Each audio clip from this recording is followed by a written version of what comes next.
Today, we're talking about the top risers of the 2026 NFL Draft, who has played their way into a possible first or second round pick. We each got about 5 candidates for this top risers of the 2026 NFL Draft. I'm going to let Metro go first. I'm starting off with Arvell Reese. Look, Arvell Reese is, I'm talking, he might be in the conversation for first overall pick. He is an incredible player in every way, shape, and form. You would think traditional inside linebacker. That's not really the case. This is somebody that can play inside linebacker, but more than anything, I think he might transition to be an edge rusher. That's just how dominant this guy has been this year, and it's been really impressive. I think he's got elite versatility. He can convert to edge. He's been dominant, just pushing around offensive linemen as an inside linebacker. And I think he went from being, around a first round, somewhere mid to late first round. I was giving him box to the Dallas Cowboys. Now I'm like, I don't think he gets out of the top 5 right now. I think that's how freaking good he's been. So yeah, Arvell Reese, one of the top flyers for me. Go ahead, B. Ross. That is all. I It's was hard to about to beat. say, I love him. I love him on tape. He's so good. And to your point, a great riser. I'm sorry, Cade, but oh my God, he's such a good player.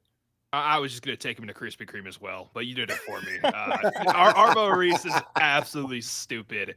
The length, the strength, and even showing some pass rushing ability as well. He's the complete package inside linebacker. Just a weapon on the defense. B. Ross, the floor is yours. We talked about Reese for Metro's current top 5 riser. What about you, though? I'm going with, I think it's probably the Heisman favorite, or at least one of them. I'm going Todd Simpson. Like Oh, took mine. he has made a jump. Like no one, like everyone knew he was talented. That was never the issue. And then after week 1 versus Florida State, it was like, oh. It was, all this concern. He is balling out of his mind. He's accurate. He's poised in the pocket. His pocket awareness is Joe Burrow-esque. He has some to him. And in this last game, he had to play versus LSU. Pressure's coming on both sides. He steps up, delivers a dot in between 3 defenders. Like, he is what you want in a quarterback. He's a New York Jet. Granted, they're going to mess him up and he'll go somewhere else and have success, but that's neither here nor there. But Ty Simpson is a riser. You got to think of the guys who was ahead of him: Drew Aller, Klubnik, Oh, Nessmeyer. He's outperforming them links and miles. It's not even close to where they even started in the draft conversation to where he is now. So Ty Simpson. Yeah, I had him. He was in my top 5 too. I'm gonna have to make an adjustment on the fly, but yeah, Ty Simpson. I wrote down for him. I said he went from a relative, quote unquote unknown to. Yep. I think he is the quarterback one of this class, especially when you start looking at who's going to go pro this year. I'm hearing Dante Moore probably returns back to college. So if Moore doesn't go pro, then you're looking at Ty Simpson, Mendoza, Sam Levitt if he goes pro. And I think Ty Simpson's probably the best of that group right there. I think Ty Simpson is just simply fantastic. And, it's funny because after that first game at Florida State, I think most of us, including myself, were like, just not seeing it. This guy's not it. And, it has just been a complete transformation for him from, again, a relative unknown middle, day 2, day 3 pick to top 5 in this class. He has been simply put fantastic. And I know people want to talk Mendoza, Dante Moore. They had some big games last week, some big moments. I think Ty Simpson's been the best quarterback this year for the majority of it. So, yeah, great pick in Ty Simpson. Context. As of today, Ty Simpson has 2,400 passing yards, 21 touchdowns. Guess how many interceptions? Just 1. He's playing absolutely lights out, and you can't argue with the facts. And he's doing it in the SEC on a hard schedule, like a lot of top 20 wins in this past 5 weeks. So awesome stuff from Ty. Any other thoughts on Mr. Simpson before we go to one of my risers? No, I'll say this. I hope he doesn't go to the Jets. Actually, you know what? I actually have some faith. I have some faith in the Jets actually this time around. I loved the trades they made. I know it's silly. They have, Woody Johnson there. I understand. But I like Aaron Glenn. I know he's not a genius offensive mind, but I think he's a really good guy. And I love the moves they made for Quinnen, getting off of that one, getting 2 really high-end picks. Now they have, 3 first-rounders next year, 2 first-rounders this year. And they have a really talented team. There's a lot of pieces to work with there, especially on the offensive end. I don't know. I think Ty Simpson, you look at the Jets, you're like, oh boy, Sam Darnold, Zach Wilson, Justin Fields, you keep going down the list. I think if there's a guy, Ty Simpson could be the guy. So Interesting one for sure. Cade, floor is yours. Floor is mine. And for my first one, I'm going to go with a running back where his teammate was supposed to, and he is, was supposed to be the best running back of the class, but he has emerged as not just a top 5 RB. I got him at 2. Jadarian Price for Notre Dame, number 24, has been absolutely amazing. Um, there's times when I watch them both go, and I think Price is the better running back on a game-to-game basis. They both look absolutely electric. The contact balance, the vision is insane, and he's got all the intangibles as well. I love Price. He's a home run hitting running back, and I think he will be a bell cow on an NFL team potentially. So that's me glazing as hard as I can. I'll throw it to Metro. What are your thoughts? We can go back to B. Ross. I love Jadarian Price a lot too. I mean, we just did our running back rankings a few days ago, so if Yeah. you want to hear talk about Jadarian Price and all that, a lot of good comments were made about him. I mean, he's a relative unknown given his amount of work he's had this year because he is working behind Jeremiah Love, but he's making the most of it. I mean, he's huge, he's strong, but he's a really athletic. He's a kick returner that's had multiple big plays in that. He runs well in zone, runs well in gap schemes. He has that home run ability. I mean, he has some work to do in terms of like pass protection, receiving game, and just some nuanced things. But man, he's a whale of a player, and trust me, he was one of the top guys I thought about for this list. But I had a feeling that either B Ross or you were going to throw him out, so I didn't do it, and I'm glad I didn't because he's a stud. Two guys are off my list. Y'all took two of them just like Got him. that. So appreciate it. But no, Daniel Price is a baller. Like he's a stud. And the best thing about him is he doesn't have a lot of carries on his body, which to Yep. me makes him even more dangerous. So no, that's a great pick. Mad you took him, but great pick. We're back to Metro. It's round 2. Big time round 1. Now it's round. It's kind of like a draft style. This is kind of fun. It kind of I, feels like you it. want to? No, I won't stake it. That's me. Let's just go back to Metro. Metro, you have the first pick of the second round. Yeah. Who is your second top riser of the 2025 season? So it was going to be Ty Simpson, but we had that one taken already. So I'm going to go with a fellow SEC player in Mansour Delane. I mean, Mansour Delane is having a whale of a season, right? Last year or past 3 years with Virginia Tech, he was a fine player. I mean, he played a lot of snaps, made a couple plays, but he was just sort of a middle of the pack guy, right? Somebody that maybe he goes pro, he gets a middle day 2, late day 3, somewhere around that range, right? Goes to LSU. And LSU had a lot of expectations this year. Obviously, they haven't lived up to it. I think mainly because of Kelly and the offense and whatnot. Mansour Delam, though, is just he might be the biggest riser. Like, obviously, there's some guys that went from undrafted to now potential first round picks, like that sort of thing. This is a guy that's probably in that conversation. His coverage skills are incredible. I do wonder if he sticks outside or inside at the NFL level, but I mean, Yeah. he is having a whale of a football season. So yeah, Mansour Deland was be my number 2, and I mean, you look at the numbers. Like he had versus Alabama this past week, just a really good year or a really good game. Sorry, where they couldn't really do much against him. I mean, they had 19 For yards sure. against him. The most he's given up this year was 41 yards against Ole Miss. I mean, he's been awesome. I think he has 7 pass breakups, got an interception, 35.7 reception percentage when it's against him. He's a decent tackler. Again, I do wonder if maybe he probably sticks inside a little bit more than outside in the NFL level, but I mean, he's potentially CB1 of this year's class if Jermon McCoy doesn't go pro. So Mansour Deland working his way up for sure. That is a heck of a pick because he is playing lights out. And I'm not a big fan of anything LSU defense because they've let me down so many times as a fan. Um, but he's playing his best ball right now. He's playing lockdown coverage, and that's hard to do in college football because of the tempo, because of how many snaps these guys have to play on defense. But he's playing lights out. He's physical. He has really good feet. I think he's going to be able to play inside or out. Just depends on where he goes because you talk about just playing on just pure coverage. He probably is cornerback one. He doesn't have like the size and length of some of the other guys around him, but we just talking about line me up and don't let this guy across from me not catch the ball. I think he does that at a very high level.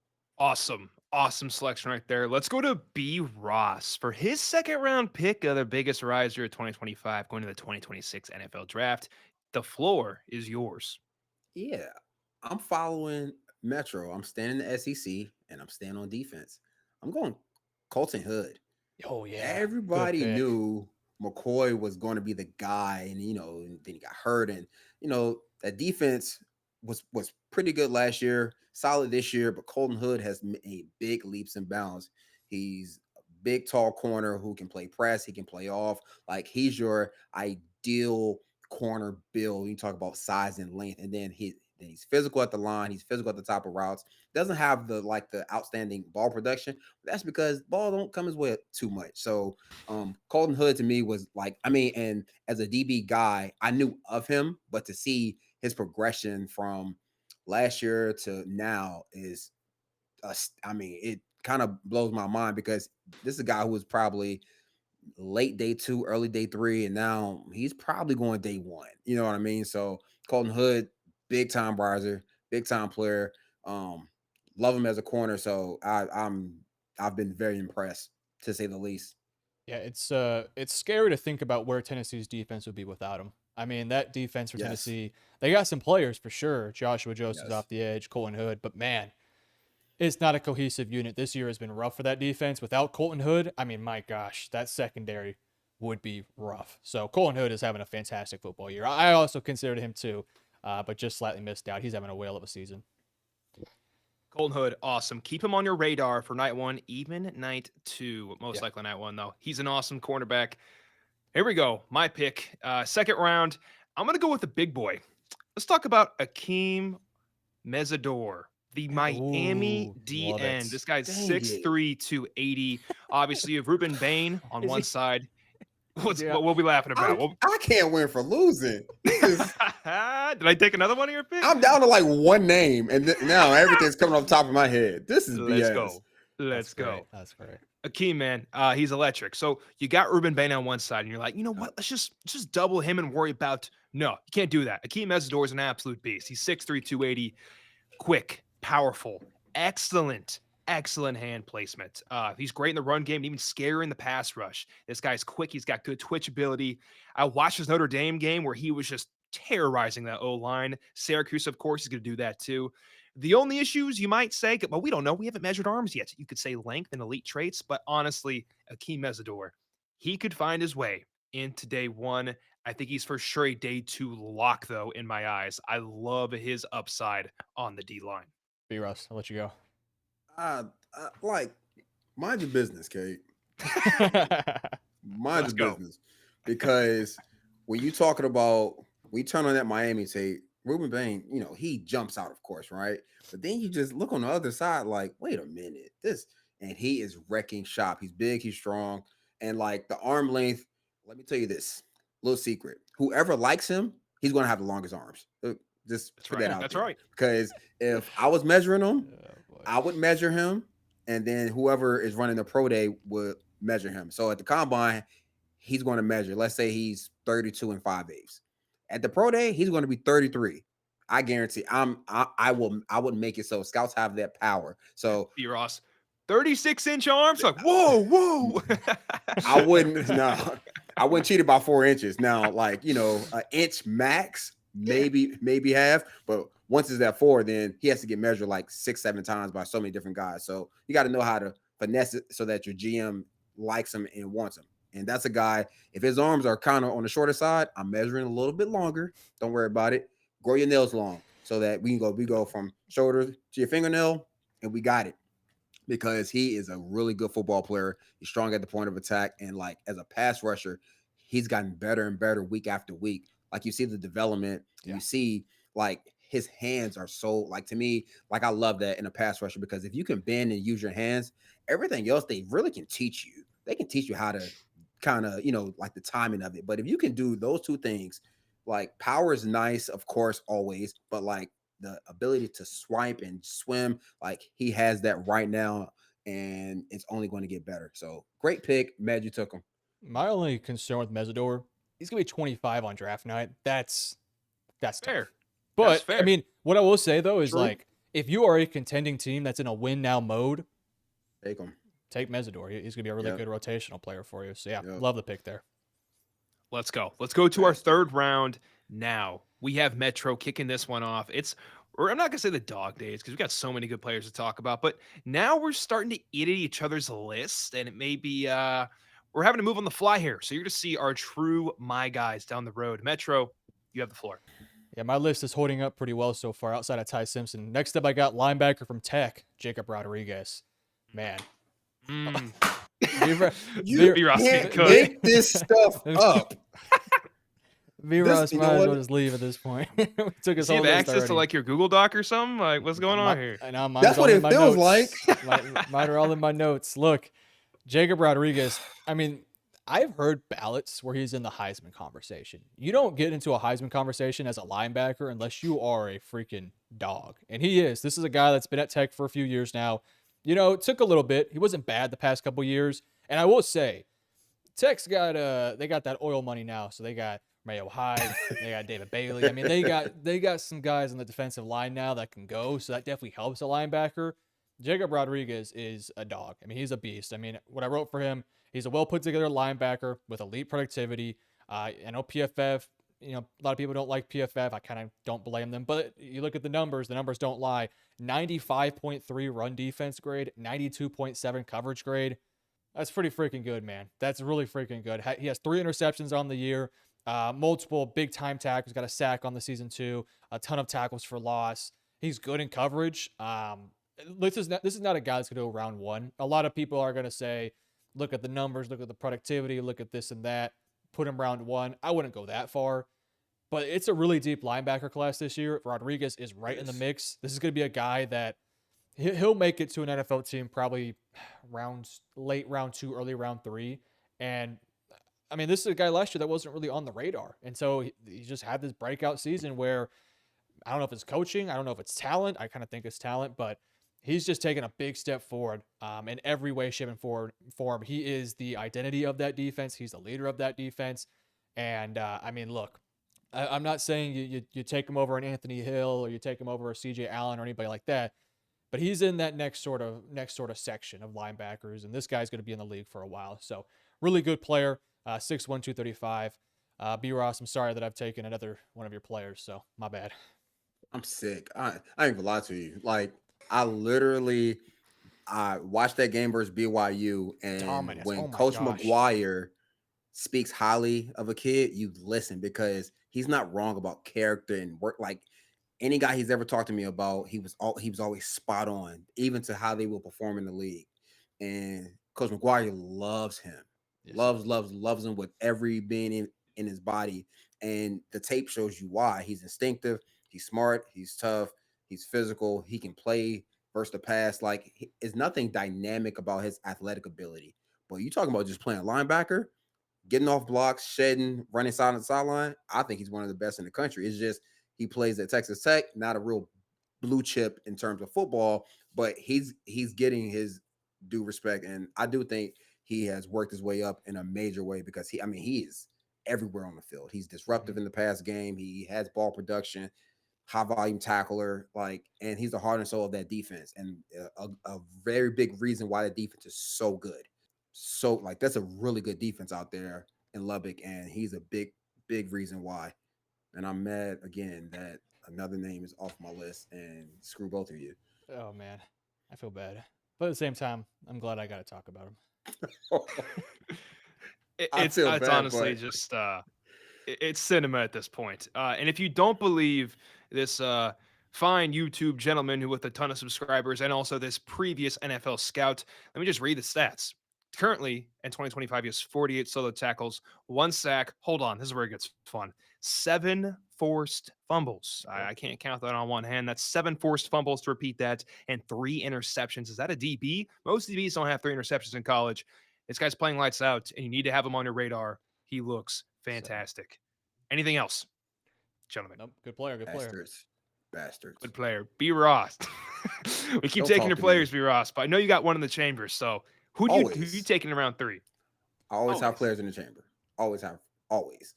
So round three, I'm going to the D line because those guys get paid a lot of money in college and pros to impact the game. And the guy I'm going to take, is Kenyatta Jackson from Ohio State. Ooh, good player. He is a damn good football player, hidden around a bunch of superstars on that defense. But when you turn on the tape, he's 6'6", He's long. He's 265. He's strong at the point of attack. Like he's gonna keep playing his way up into probably not day one, but he's gonna be a late day two guy after coming to the season relatively unknown outside of just having size. Like he is a big man who knows how to play to his strengths.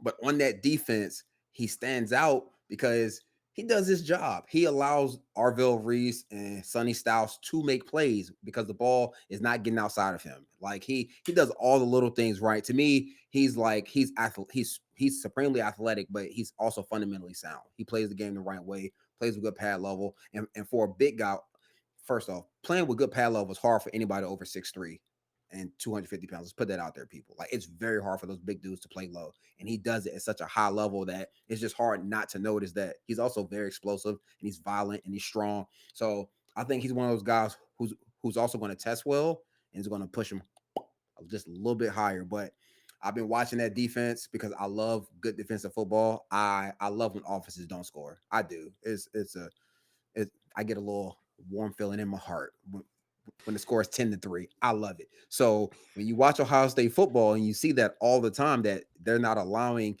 these plays, it's easy to know the big names, your Caleb Downs, your Sonny Styles, your Arvell Reese, but Kenyatta Jackson is showing up on tape and he's a damn good player that more people should know about because his stock is steady rising. Yeah, he's gotten better year in and year out. He's a senior this year, well put together, well sized, big frame. I think he has a career high in sacks this year with 5, on his way for multiple more. Having a really good year. I mean, this is a guy that you're going to take probably round 3, round 4-ish, around that range, and he's going to be a rotational guy that helps you against the run, helps you against the pass. So yeah, really good pick right there. I mean, I didn't Awesome have stuff. a choice. I mean, y'all took all my other picks, bastards. I mean, I learned a new player today, so thank you very much, B. Ross. Now I'm learning things, and it's making my day just that much better. I'm sure the audience is too. Any other thoughts on B. Ross's second player, third Huh? player? Great player. Should be an impact. Take a guy from Ohio State. Moral of the story. If they are from Throw a Ohio dart. State, Don't overthink it. don't overthink it. Yeah, They're good. come on now. They're good, regardless. Let's go to third round. My pick, 303. I'm going to pull a player out of the bag. We haven't talked about a safety yet, I believe. Have Uh-oh. you? Uh-oh. Please don't say him. Please Please do not don't say say him. him. I, Don't say I it. honestly I doubt it, and if I do, then I'll be surprised. I'm talking about Zachy Wheatley, the safety of Penn Ooh, State Nittany That's Lions. actually a good pull. really good. Now, Zachy Wheatley, let me pull up my notes here because I have to write stuff down or I forget it all. He's a rangy safety who can absolutely fly. When I'm saying this, as in when you throw a bubble screen, you got about 3 seconds till he is smacking you upside the head. This guy can get across the field quickly. He arrives on the scene with vengeance in his eyes. Now, he's shown he has great ball skills. He's got 1 interception on the year. It was a disgusting behind the head one-handed interception. Unless he is a walking liability that I don't know about, that I couldn't tell from one game of full tape, I love this player. I think he's a day 2 pick. He is 6'2", 200. He is well built. He can absolutely fly. He's a great athlete. Love Zachy Wheatley. Keep him on your board and in your mind when it's draft day. B. Russ. I like the pick. Like he's a hidden gem on a really inconsistent Penn State defense on that Jim Knowles defense. To your point, the most impressive thing he does is close. His ability to get from about 12 or 15 yards to the line of scrimmage is very impressive because that's hard to do. And you can and then he makes the tackle. That's the Mhm. thing. It's one thing to like get there with speed and effort and urgency and burst, which he does. He clears that, right? Checks those boxes. But as a scout, he finishes it. Like he's impactful as a tackler. He can be physical. He can just get guys down. Like I love that pick. One of my closest friends loves him for the Packers. He's Come former on now. Northeast guy, Put me on a national 10-day scout. contract. Come on. He was literally What do they need a just safety talking about for? him They already got 2 not good too ones. long ago. Williams Def- and McKinney. They already got 2 good ones. You know the Packers. They just You draft can best player never have available. too many good players. Yeah. Sure. You just keep getting them, and then trade away the older ones, let the young ones play. Hey, But no, hell of a football player. Like I love his tape because he plays the game to me like the right way as a safety. I wish I was that talented. I would still be playing. Doug, you started like what 20 plus games for my. Tell me if I'm wrong. 20 plus games in the NFL. Am I wrong, B Yeah, Ross? yeah, Yeah, 20. yeah, But yeah. I mean, Don't talk yourself down. Okay, no, I'm not. I'm just saying, like, when I see guys who like have stuff I didn't have, I'm like, Yeah. oh, I Certain feel bastard. life that. skills. Yeah. Oh yeah, because like I'm telling you, like he's a missile. It's like he got shot out of a cannon, and he sees the game so clearly too. Like he plays with clean eyes, which I love. Like I had that part. I was good up here. It was everything else that didn't work as fast. So it's impressive. Like, imagine if you were Arvel Reese, you're 6'4", 240. No one can tell me shit. I don't know about y'all. Oh, Like, I'm feeling like the first man. But off, yeah, move. Go ahead. first off, tell me shit. I'm doing whatever I want. If I'm Arvell Reese, can't tell me nothing, buddy. I'm about to get Nothing. paid. I'm And that big, strong. I'm gonna be in and the league that's for 10 exactly why years. God didn't give us that. He didn't All make us right, six yeah, four, 245, and gonna run, sub 4.5. That's yeah. exactly why. Reese a better man than me. Yeah. I'm 5'5", 190, and No, all you're not. fat. Here we go. Let's go to round 4. It's gonna be a fun one. Metro's kicking us off. We're not in the dog days quite yet. That'll be round 5. Yeah. Metro, who do you got for round 4? This is a player that I'm really interested to hear what B Russ has to say about him. If he's seen his tape, Uh-oh. if he's watched him. This is a guy who played Texas and I thought was brilliant against Texas. And so I went back, I started watching his film, and I fell in love with this guy. It's Kelly Jones, the Mississippi State corner. Now, he's only a Uh, redshirt sophomore, so he's yeah. probably going to end up returning to college for another year, but he's 6'4". He's just under 200 pounds. He's long, he's rangy, really good athlete. There was times where he was running stride with Ryan Wingo, and Ryan Wingo, for people who don't know, is going to be a guy next year who might be in some conversations during summer scouting for potential receivers in next year's class. He's a freaky athlete. He's a big, strong, really good athletic player. Kelly Jones was stride for stride right there with him. I mean, So easy. there's a lot to like about Kelly Jones in terms of size, speed, his ability to track the ball. I love his lack of panic. I mean, there's times where there's a dude running, right? And it's easy for corners when you can't see the ball is behind your head and you're covering, to panic a little bit, to freak out, get your hands on there, have a penalty, so on and so forth. Kelly Jones does not have that in his bones, man. This guy is cool, calm, and collected. And I thought he had some really good games versus high level competition. Against Georgia, did not give up a single reception. Against Texas, did not give up a single reception. On the year, let me see the numbers to make sure I get them right. He's been targeted 35 times, has only given up 8 receptions this year. That's a 22.9 reception percentage. He only has, how many missed tackles do he have? He only has 2 missed tackles on the season. This is a guy that you can feel comfortable with because of his size and his length in run support. But in terms of coverage, I love this guy. His worst games this year are, I think he plays down to competition a little bit. His worst game was against Northern Illinois, which is weird. Against Northern Illinois, for whatever reason, just not his best day. He gave up a reception. But man, he's been good this year. He's only had 8 receptions this year. His biggest statistical game was 34 yards against Texas A&M, and they have Craver, Concepcion, Some and all those dogs. guys. So Yeah. they got some dudes. I haven't heard a ton about Kelly Jones in terms of where he's going to be projected to go. I've only seen one thing, and I'm pissed off this guy found him, but freaking Mel Kiper found him, and it makes me think, throw the whole book away, because I don't like Mel Kiper. And so Mel Kiper, so this is his CB1, and I'm like second guessing myself now because I don't like Mel Kiper at all. I don't like him. So when I saw that, I was a little pissed off. So just know I'm not just copying Mel Kiper's words here. I liked him before he did. Um, I'm kidding, obviously, but I don't like him though. I will say that this guy's a dog. This guy's a great player. And B Ross, I don't know if you've seen him yet, but I'm actually really interested to hear what you have to think about Mr. Kelly. Yeah. So after the Texas game, I had to go watch him because He he was did all what over the field. he did what 90% of corners in all of football struggle with, playing the ball in the air downfield. Yes, he was so His cool. ability, I mean, now don't get me wrong, it helps he's 6'4" and probably has 34-inch arms. Like he's built like a edge rusher. He's just skinny. Like Mhm. he has very long arms, smooth stride, fluid hips, but his ability to play with his back to the ball, that's one of those things. As a scout, I would always like, if he has that, I can figure everything else out in terms of what else he probably can do. Kelly Jones has that, and he's confident. Like I love confident corners, like who know, like please throw it my way because it's not getting completed. But he's 6'4", he has long arms, he can run. If he wants to come out this year, he's probably top 7 corners. I'm right there with you. Easily. And a lot of Easily. people, a lot of people are going to try to compare him to Emmanuel Forbes because Forbes was also big, lengthy, a little. Probably need to put on some Forbes weight. was Forbes is like 165. yeah, and Forbes wasn't he wasn't as tall either. But yeah, No, he was light in the ass. Forbes is what 6'1". He's like 6'1". he's He like was 6'1" and about 165 on yeah soaking wet on a good day. yeah. No, Kelly Kelly's Jones is not that. no. Kelly Jones, he reminds me of a kid from Oregon State, played in Dallas. But he's a better player. Nashawn Wright. Yeah. That's who he's kind He's of built playing like. right now for another Yeah, team. He's actually a good player. I yeah. think for the Bears, I want to say. He wasn't Yeah. a bad player, but he didn't. But he couldn't do what Kelly does, which is play the ball, play with his back to the ball. And like part of me think he let guys run past him.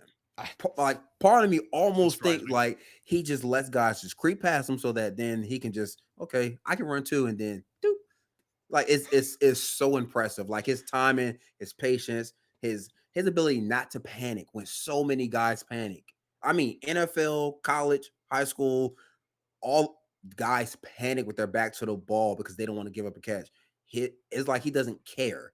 And I don't know how else to like say that. He doesn't care that the ball's in the air thrown over his head. He just plays the ball and lines back up. So no, that's a really good pick. Really good pick.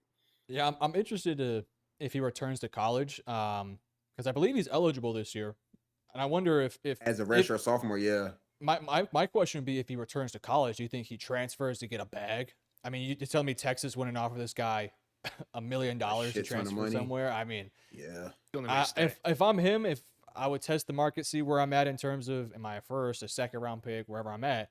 If I don't get the number I want to hear, return back to college, go transfer to a bigger school like Oregon, Texas, A&M, whatever. Texas preferably, no bias at all. But he's a great player, man. And it's weird because I like just after the Texas game, that's when I found out about him. That's when I was like, yep, I got to look into this guy because he was just. I mean, Wingo made some plays that game, but man, he had Wingo in hell sometimes. I'm not gonna lie to you. Where's Kelly Jones from? Go ahead. Kelly Jones. He's a Mississippi kid. Okay. From Clarksdale, Mississippi. Yeah. So, Clarksdale, Mississippi. Get him out of Mississippi is going to be tough. Get him to Austin. Same thing. Isn't Texas sponsored by like Lamborghini or something like that? Just pull up in one of those. Say, hey man, come take a seat in my office, buddy. You want a bag? You want a bag? You want a sponsorship with Lambo? You want a Lamborghini? Sure, dude. Come on in. That's what I would do. That'd be my pitch. That's your pitch? Be like, oh God, Kelly, how many zeros, Kelly, to get you to come to Austin? Yeah. Like, oh, another one? Another. We can keep going. We're at 6 digits. We can keep going. Oh, 7, 8? Yeah. Yep. They got unlimited money down here in Austin. Yeah. Hand him the check. Let him put the number he wants. That's really a good pick. Money. B. Ross. That's hard to follow, man. That's hard to follow. Metro's kind of cooking. Can't lie. He's got this first pick, and he's been keeping us on our heels all day. But it's time for you to show up and show out with that NFL scout experience. You have the floor. I'm going back to the D line. And I'm going with a guy who not many people are talking about. Like I know guys in the scouting world are because we've had those conversations because I've asked, who is this guy? Why is no one talking about him? Damon Wilson, Missouri. Yes. He walked away. Baby. I knew I was gonna get one from him. I knew I was gonna get another one from him. God, I was so excited to talk about him too. No. I won't be long because he was on your list as well. So transfer from Georgia. This dude, like you talking about hand chiseled by God. Oh my gosh. Just he is body beautiful in terms of just how he's built, and he's super long arms. Like he can tie shoes standing up probably. Like, I mean, he's explosive first step, and he is strong at the point of attack. Like, and his production is just steady getting better. On that defense, he is consistently disruptive. He can play the run and the pass. Like, I think if he goes to a contender who already have pass rushers, would be best. Give him more time to develop.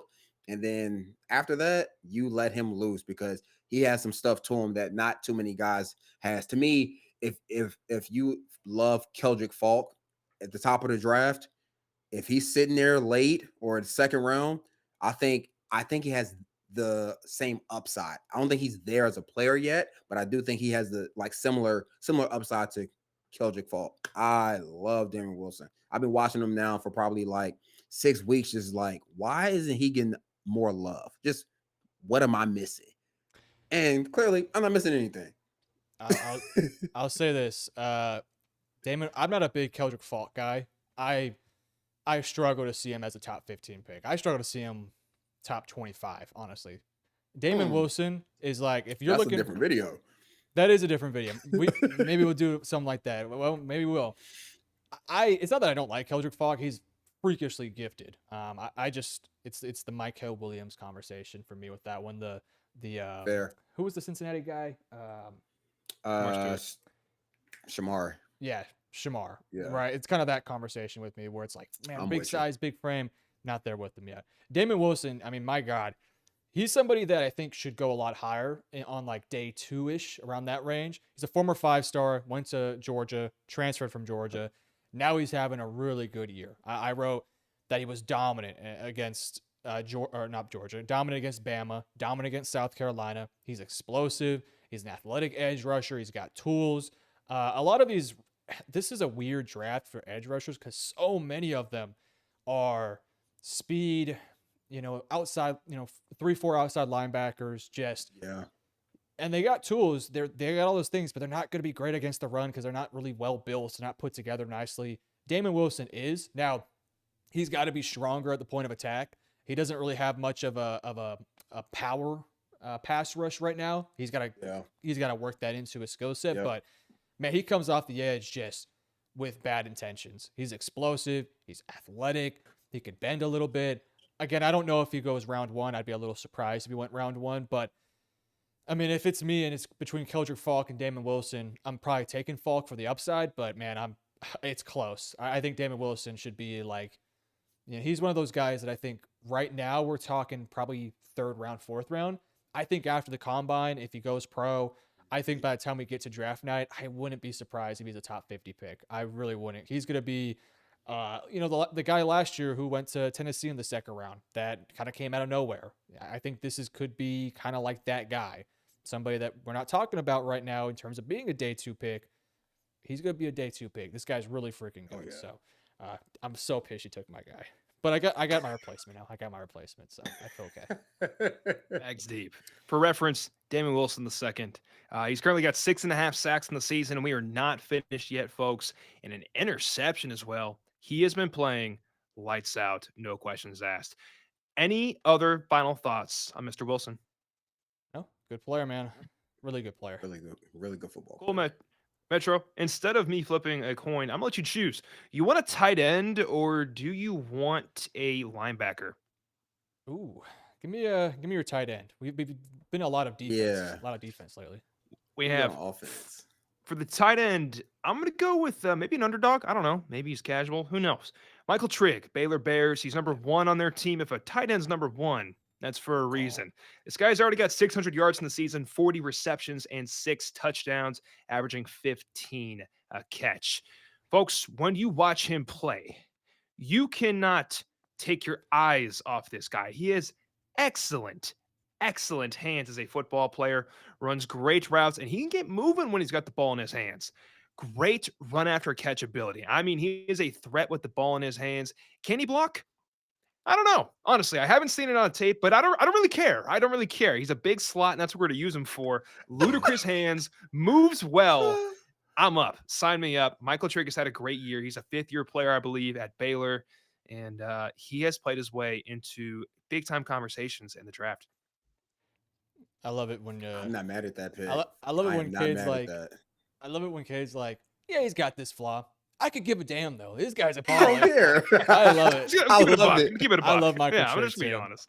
It's funny. We I came do into the too. year and it was tight end from Texas, tight end from Ohio State, and then I kind of think now it's pushing more for like Trigg to be that tight end 2 or tight end 3 of this class. He's just having a really good season. So, yeah, I like that pick a lot. Yeah, no. Trig starting. Just think, he was at Ole Miss. What if Ole Miss still had him?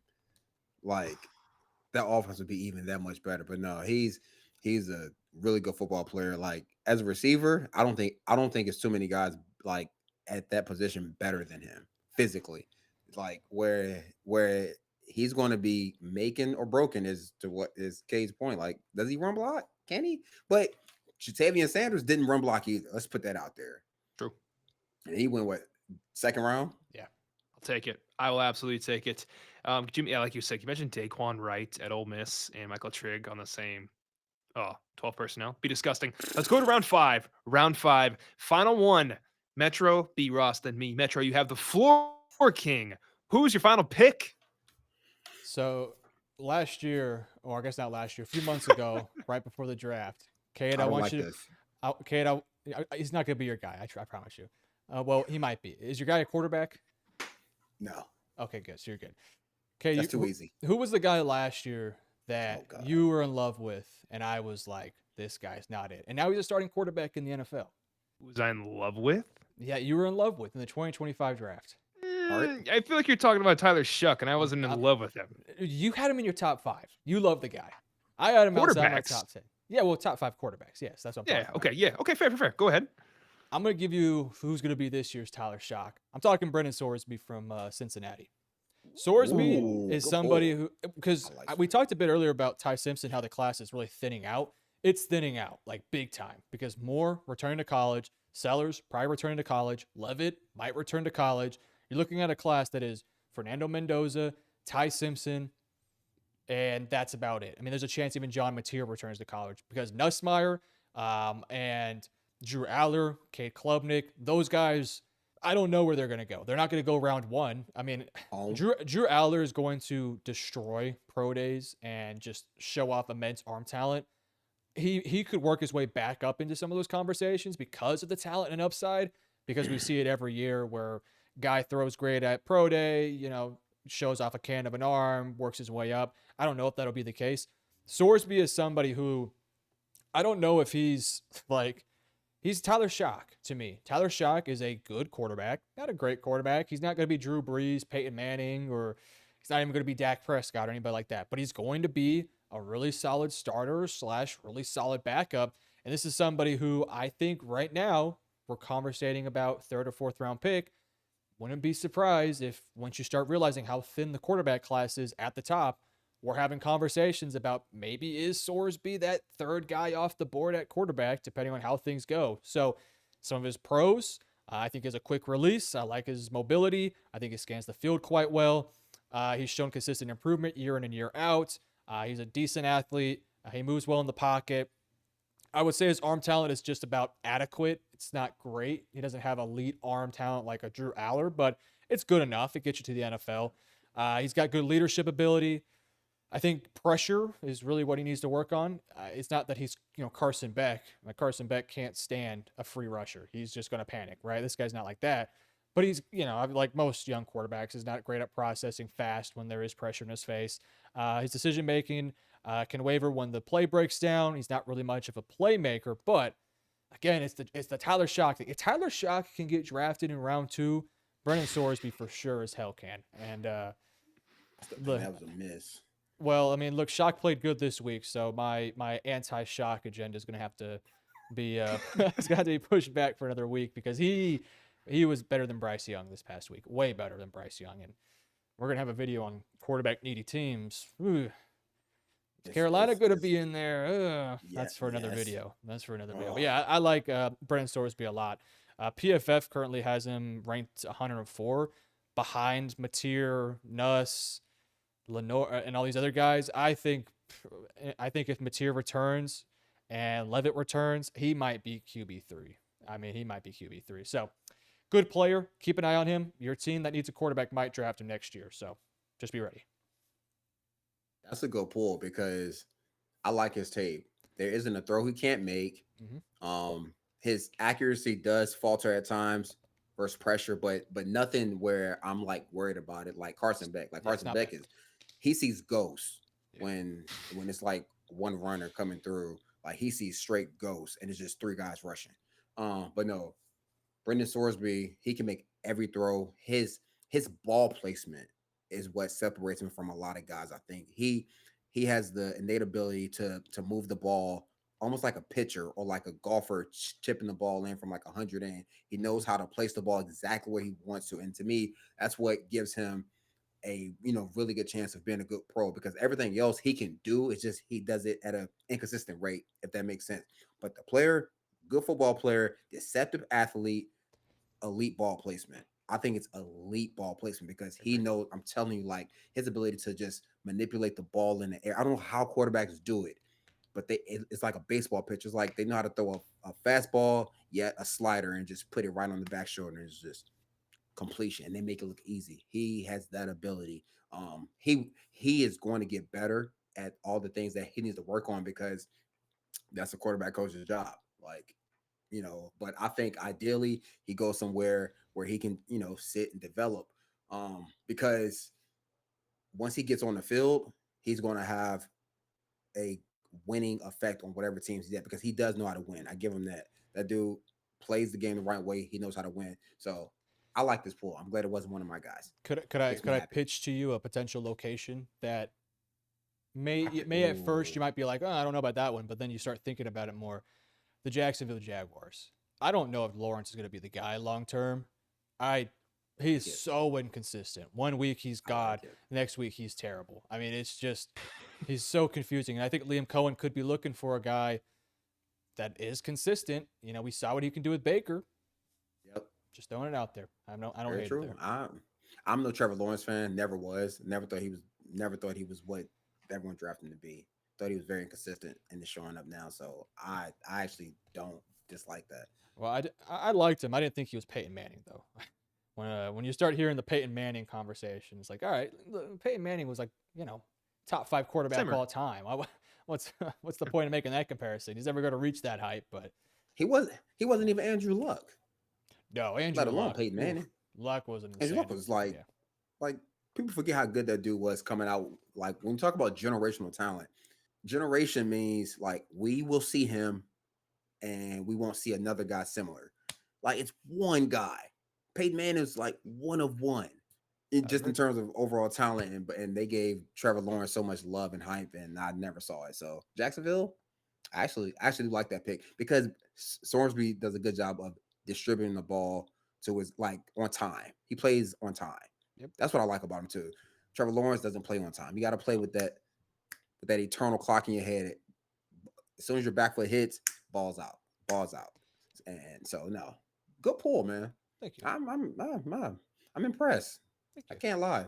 For sure. Granted, you took like a third of my guys, but whatever. Hey I mean, man, you want to be compliments to impressed? the Let me just chef. take your guys. Compliments to the chef. As someone who hasn't watched his tape, what I gathered from this, okay, explaining it to a fourth grader, Sorsby is going to be the NFL quarterback without Desmond Ritter could have been. All right. Sorsby's got all the talent in the world, and he's going to figure it out as a Cincinnati Bearcat. Let's go forward. B. Ross. Final round. Final round. Bring out the big guns, buddy. What do you got? No, sorry, we don't like the word buddy. What do you got? Yeah, yeah, not buddy. I told you I did it. I told you I'd do it. That was, and like, had you not said anything, I actually wouldn't notice. Yeah. I would not have noticed. I'm Okay, slick like that. you are. That's Thank you you. are. Thank you. So I was gonna go defense again because I'm a defensive guy. I want to give those guys as much love and credit as possible, but I'm going offense and I'm going receiver. Yes, good. Elijah I was hoping so. Surratt, My guy. like he's big, he's strong, 6'1", 213, really good ball skills. As a route runner, he's very underwhelming because he's not very quick or twitchy at the top of routes. Like it's not, but he gets open and he makes catches and he's not a elite separator in any area of the field. But guys have a hard time covering him because of his size and his strength at the top of the route. I think he only had maybe like one or two games where I'm sitting there like he disappeared. But then we look at the passing numbers, they just ran the ball. So, but the football player, he's a really good football player. You talk about a guy who started at, I want to say he, not Stephen F. Austin. I can't remember where he Okay. started. FCS I got you. Hold on. It was up in PA. Oh my Saint lord. Fran- Saint Francis? No, not Francis. St. God John? is gonna bother me. God is gonna bother me. But then he transferred to JMU with Coach Signetti, then transferred to Oh, Indiana, St. Coach Francis. Signetti. St. St. Francis, Francis, JMU, yeah, Indiana. that's Yeah. right. Huh. Yep. So you talking about a guy who came as a true freshman, balled at St. Francis, transferred to JMU, balls there, then transfers to Indiana, balls again. So clearly, this dude just can play ball. Like no matter the level of competition, he has produced at every level, and despite his physical limitations as an athlete, that that show up versus other receivers in terms of just his pure speed or quickness, dude produces week in and week out. He produces at a high level. Um, I'm curious to hear what you guys think as far as like where do you think he goes in terms of what range, because I know it'll be teams who won't like him at all because he doesn't have that elite athletic trait, and then there'll be teams who love him because he gets open and catches the football, which is what 90% of playing receiver is. So curious to hear what you guys think. I'm the biggest Surratt fan of them all. I love this guy. See, I think round two. I wouldn't. I really wouldn't be really, surprised. I think round two. I've seen conversations of round one, and the thing is too. I mean, we saw it this week. Look at that offense Indiana had when he wasn't on the field. I mean, it was like there was yeah, a whole piece missing, and it was Elijah yeah. Surratt. I mean, he's got good speed, good body control. He knows how to throttle up and down to create separation. He's got good hips. His route running does need to be developed, and his speed is not going to impress you, but he can win in 50-50 balls. He knows how to find spots in coverage. This is a guy that it's he's not the same player that Jaden Higgins was last year, because Higgins was a really good route Mm, runner that yeah. knew it all. But they kind of reminded me of each other in some ways, of like They good have similar lengthy body types receiver. too. Yeah, Yeah. similar body Good call. types.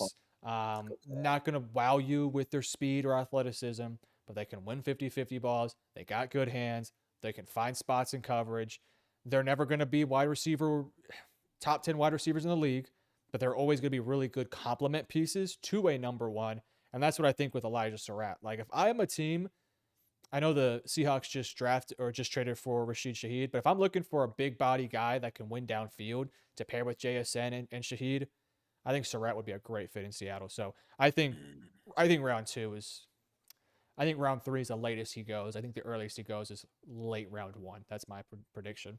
My full My mom taught me if you have Okay. nothing nice to say, don't say it. And I want to be clear here. Surratt is a damn good football player, and he will go round four minimum. Okay, this guy can absolutely ball.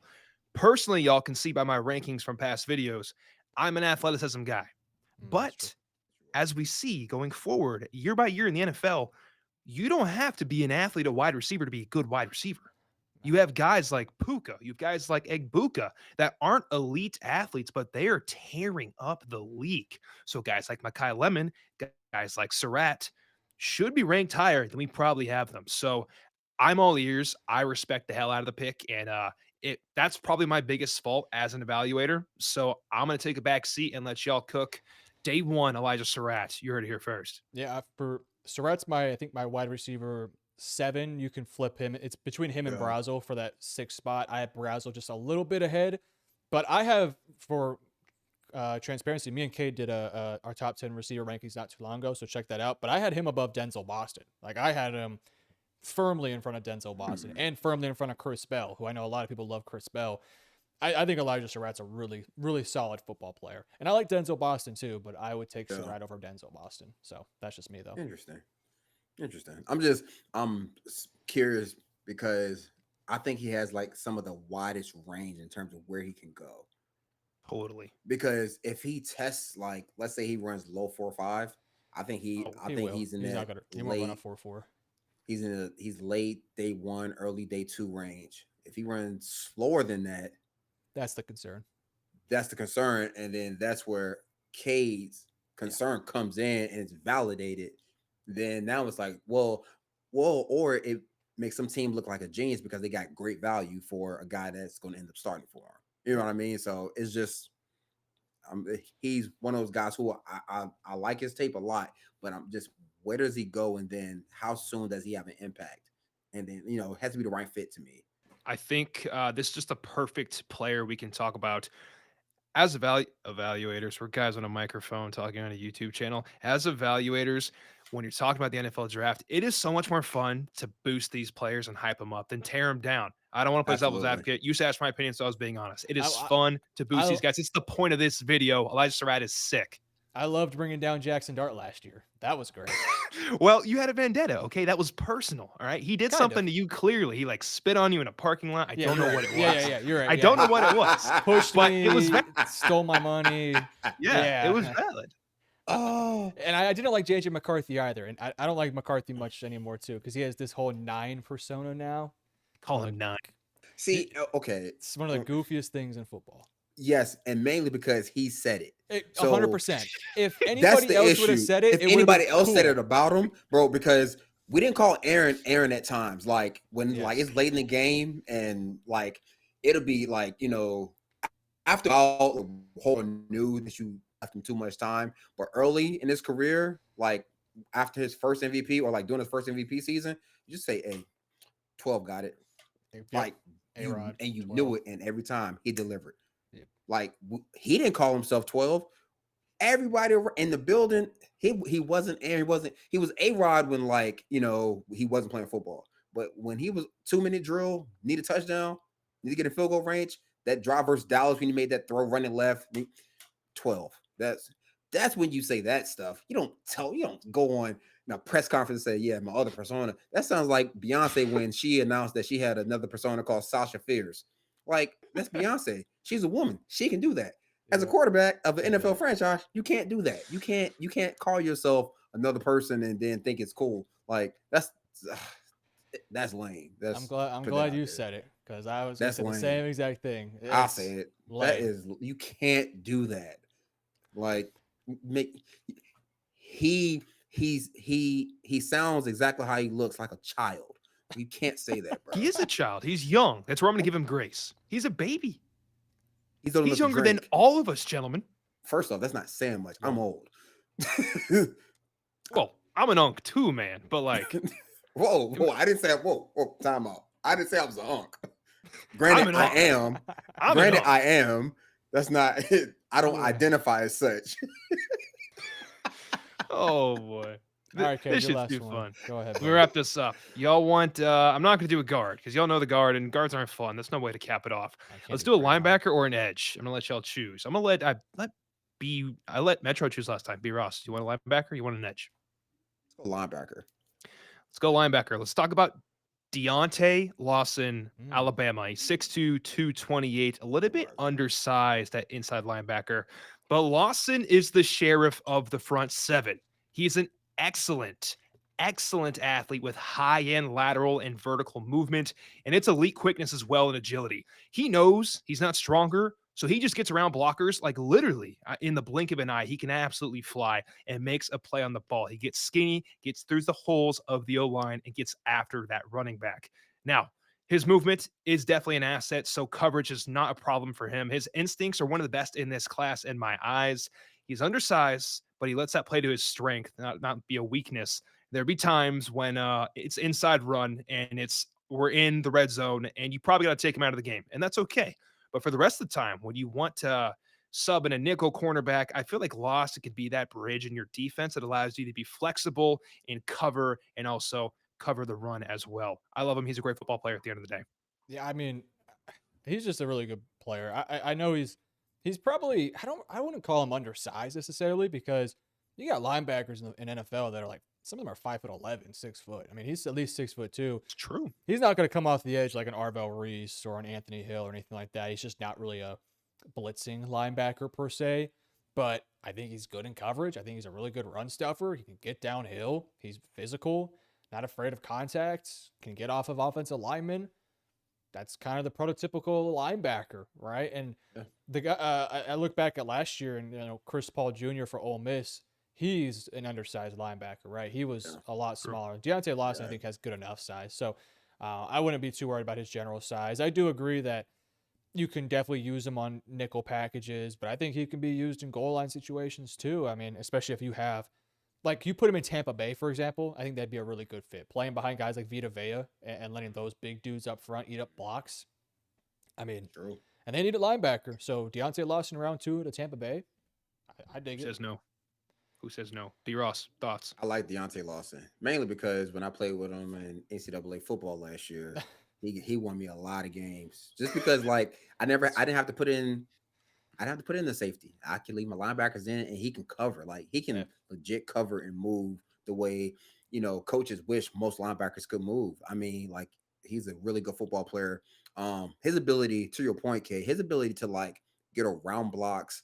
So when most guys Olay blocks and go around them, they usually open up a bigger lane. That's just it's the nature of going around a block. That's why they're taught play with your hands, play downhill, go through the man. His ability to like dip under and still be in his gap and like be in great position is like that's like special because it's so hard to do. And that usually shows up when guys are quicker. And I think as his body continues to develop and he gets a little bit bigger and stronger, he's going to take on blocks more often. But the fact that he doesn't have to, that's a plus. And I love that about his game. And I love the fact that you don't have to take him off the field. Like you legit, like he has the potential to be a really good 3-down linebacker within the right fit. To your point, Metro, I think Tampa's a really good fit where he can just play in front of big bodies who can eat up blocks. Or Dallas. They got Quinn Williams now. Nah. Next.